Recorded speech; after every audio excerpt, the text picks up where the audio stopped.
You home? You with the bottom posse? Y'all dropped Angola bound. How the city receptive to y'all music at this time? Well, I'm gonna tell you how Bottom Posse formed first. And um, I went to Silky Slim, and he knew where the studio was. I had Graveyard Shift and Gold Bound. I had all these songs already written. Now I'm just waiting to get in the studio to be able to do it. So the first studio we went to, And this is the one Silky one. this Silk brought me to the studio, Gotcha. and that's why on the intro you hear Silky Slim. He introduces me on the record. It's called Graveyard Shift. This is the very first song that I ever did in a studio, and it was a real professional studio. It was a studio they did commercials and everything. I'm talking about, so we had to pay to go in here. It was a white guy that was the engineer in there, and I already had a sample. I wanted to sample Rick James, You and I, it's a song called You and I. You and I, Right. I had that already sampled, and I went in there and hey, I made Graveyard Shift, and once I made Graveyard Shift, I let people hear it, and everybody went crazy. And so when they went crazy over that one, I said, man, we need to go. So the second time we went to the studio, me and Slim went again. This was, y'all might have heard Shantae on the track. It was Shantae back then. I went to Shantae's house. That's throwback. Yeah, that's throwback. I went to his house. We started doing Angola Bound, making the beat on the spot, doing it. And I got up there and did the first verse. When I did the first verse, Silky Slim was standing there listening. And he stopped and he said, man, wait a minute. He said, man, that's so hard, bro. He said, man, let me get on that, man. Let me get on that. I said, well, as we boys and everything, okay, you can get on there. And that's why on the song, I do the first and the last verse, and he do the second verse. So I let him do the second verse, I do the last verse. The song is just, it's out of here. Everybody love it.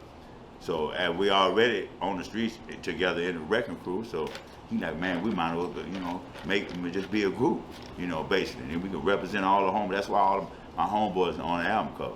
And we called it Bottom Posse. We from the bottom. We just called it Bottom Posse. And so, and that's how that started. And once we did that one, we went back, Shantae. We did I Feel Like Killing a Nigga. We did that one. And then we went by Greg Dukes and we did Rolling On. That's when me and Nero became real tight. And that's my homeboy, man. R.I.P. to Nero, man. You about you taking me a second too fast. Yeah. You all right? At that first bottom posse. Yes. Cut. Like, was y'all traveling performing? Well, this is where the story goes left, good brother. And we doing this here with the Bottom Posse. Actually, we are doing shows. We making our songs and everything, but we're local at the time. Right. So I'll get to the point when we become national, when the big company came down and signed us. I got you. You had gave me the first. But right now we're Bottom Posse. We're making songs, and we're forming. We're doing shows. We go down to Sunshine. We're doing local shows.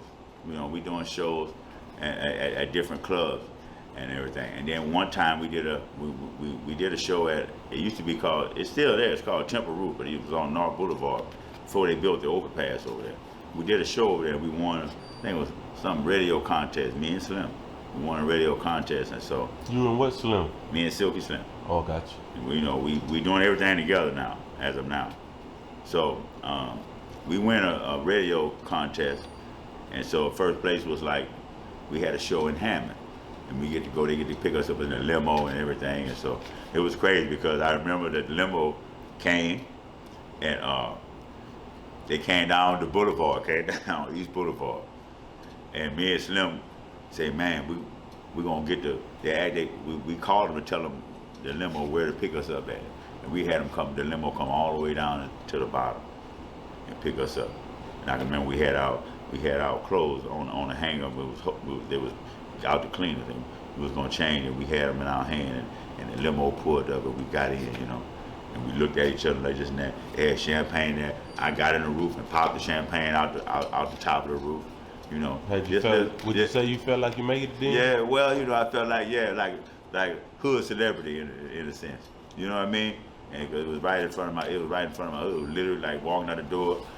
It was almost literally like in today's, I would say literally like walking out the door of the trap and jumping right into a limo. You know, like soon as you close the gate, and a limo pull up, and you know what I mean, and somebody hand you some fresh clothes, and you get the clothes and jump in there. So Hood rich. Yeah, right. So we started forming, you know, and really becoming a group, because everywhere we went, it was not only me and the rappers, it was our whole clique. So that's how it kind of like it was like a real bottom posse, and it was. I think it was effective because not only did we have the good music to go with it, you know, but we had real street credibility. You know, the shit that we were talking about was for real, you know, and people knew that. So having that credibility on top of being talented and having the music too, I think that was an effective combination, effective 1-2 punch that we had. Because Silky Slim wasn't like the real rapper, you know what I mean? He was more real gangster, and I was more the real rapper, you know what I mean? But I do in the gangster shit too, you know what I mean? So it was kind of like that. And today, you know, everybody want to know that you really living and doing what you say you're doing on the same. And back then, we really was doing what we saying and more, you know what I'm saying? So we had a reputation of we wasn't bullshitting around, we wasn't fucking around, you know what I mean? Just gonna keep it 100, and that's how it was, and that kind of gave it the credibility. So it was a good time, man. I ain't gonna lie, you know. We was able, like you said, we was able to start doing a lot of little local shows. And I remember one time, to give you a story, I did a show down in Sunshine in St. Gabriel, and we got up there and we got ready to do the song, I Feel Like Killing a Nigga. And I had got drunk, you know, I've been drinking and everything in there, smoking and everything. And I used to keep a gun on me, it was a 41 automatic silver gun with a pearl handle. And when we got ready to do the song, I pulled the gun out in the club and was walking around with the gun, because at the time we had like a cordless mic where we used to jump all off the stage and walk all through the club, walk on the floor and everything all through the club like that. So me and Slim jumped off the stage and I walked through the club, and I had a real gun though. I didn't point it at anybody, but I'm walking around with a gun in my hand and everything. This sounds like a real Wu-Tang. Yeah, it's a real crazy story. And then so they called the police. Somebody called the police for me. So by this time I'm realizing what's going on, you know. And so I'm like, man, come on, let's go. So boom, after we do the song, we get on the stage. We trying to immediately go out the club. I immediately go out the club, me and him. And as we get out the club, the police pulling up. So they pulled up, and so they came up, and everybody was outside the club watching, you know, what was going on. And I told him, I said, well, that's like a prop. I said, I got a song, and I just pulled the gun out because it was part of the act, you know. It was just part of the act. It wasn't loaded or anything like that. So they got the gun and went checked it and all this and that there, and they didn't come back on a gun or whatever. They ended up taking us down the street because so many people was watching. They was like, we don't want them to let them know what's going on, and we had to let y'all go. So they ended up letting us go and everything. So, but that's what, you know, type of shit that we used to be. You know what I mean? The type of shit that we had going on. I got you. You said stuff that started to go left. You dropped them first few vinyls. Yeah. Y'all making any real money off your music at this time? Yes and no. You know, we making money for it like appearances, and you know, to be honest with you, it just, you know, when your street credibility goes up, your money kind of goes up in different areas, if you know what I mean. Gotcha. You know, more people know you and stuff, so you have more connections on a lot of different other things. It open the doors up on a lot of stuff, and not only that, they had people that, you know, we talk about like No Legs, somebody like that, you know, which was my homeboy, R.I.P. to No Legs. You know, No Legs had got a lot of money, $15-16 million. So, you know, a person that like that like who you are, you Joker P or whatever, or Silky Slim or whatever, you know, they you know what I mean, hey, they ain't got no problem coming around and treating you or whatever and doing that, because they really be fans in a sense, you know what I mean? Gotcha. So then the type of person, type of thing, your name can get you, just like anybody today, you know. If you got a name, you don't have to have any money.